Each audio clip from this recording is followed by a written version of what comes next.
বেশ অনেক রকমই তো খিচুড়ি আমরা বানিয়ে থাকি। আজকের আমি বানিয়েছিলাম একটু অন্য রকমের খিচুড়ি, সবজি আর সাবু দিয়ে খিচুড়ি, সাবুর খিচুড়ি। আমি ঋতুপর্ণা, আর আমার রান্নাঘরে সবাইকে স্বাগত।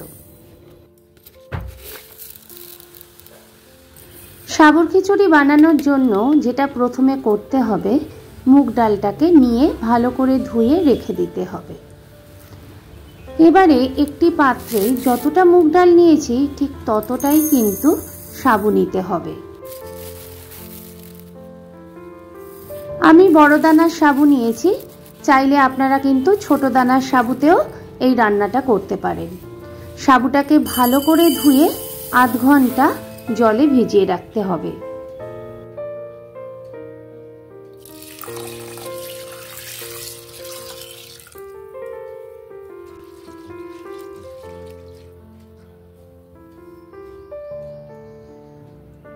এবার কড়াইতে সর্ষের তেল দিলাম। রান্নাটা কিন্তু সাদা তেলেও ভালো হয়। ফোড়নে সাদা জিরে আর শুকনো লঙ্কা ফাটিয়ে দিলাম।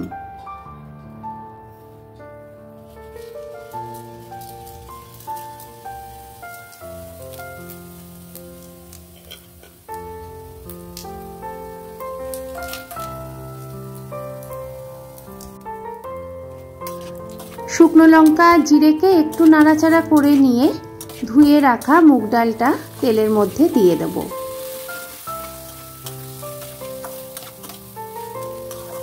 হালকা লালচে করে মুগ ডালটা ভেজে নেব।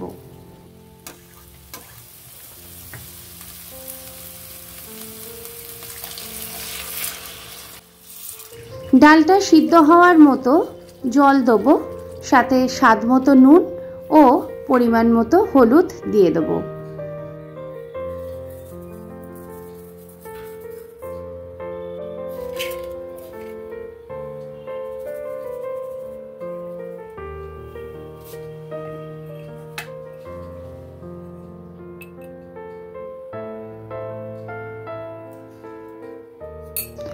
কিছুটা নাড়াচাড়া করে নিয়ে আমি সবজিগুলো অ্যাড করব। আপনারা যে কোনো সবজি কিন্তু দিতে পারেন, তবে আজকের আমি গাজর, কুমড়ো আর টমেটো দিয়েছিলাম। ফুলকপি, বিনস, ঢ্যাঁড়স এগুলোও কিন্তু সাবুর খিচুড়িতে অনায়াসে দেয়া যায়।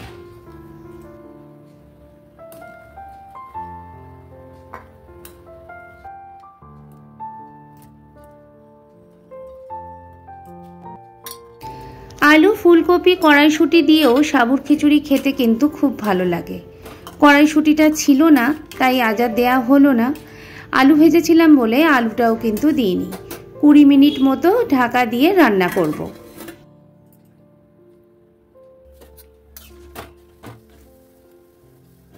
ডাল আর সবজিগুলো কিন্তু সিদ্ধ হয়ে গেছে। এবারে আমি এর মধ্যে ভিজিয়ে রাখা সাবুটা অ্যাড করব। আর সাথে দিলাম একটু কাশ্মীরি লঙ্কার মির্চ, রং হওয়ার জন্য।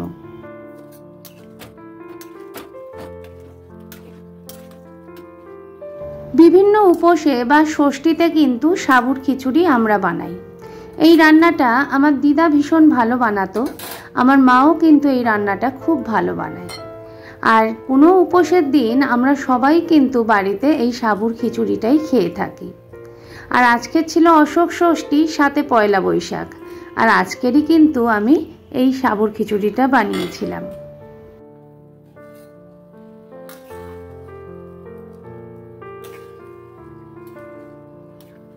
সাবু দিয়ে দেওয়ার পর 5 থেকে 7 মিনিট লো টু মিডিয়াম আছে বারবার নাড়াচাড়া করে দিতে হবে, নইলে কিন্তু কড়া লেগে যাওয়া একটা সম্ভাবনা থাকে।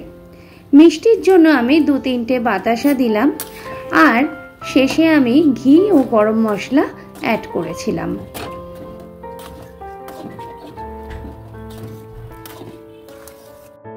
গৌরিকা রশ্মিতা টিফিনে এই খিচুড়িটা কিন্তু খেতে খুব ভালোবাসে, বা যে কোনো উপোসেই কিন্তু এই সাবুর খিচুড়ি খাওয়া যেতেই পারে।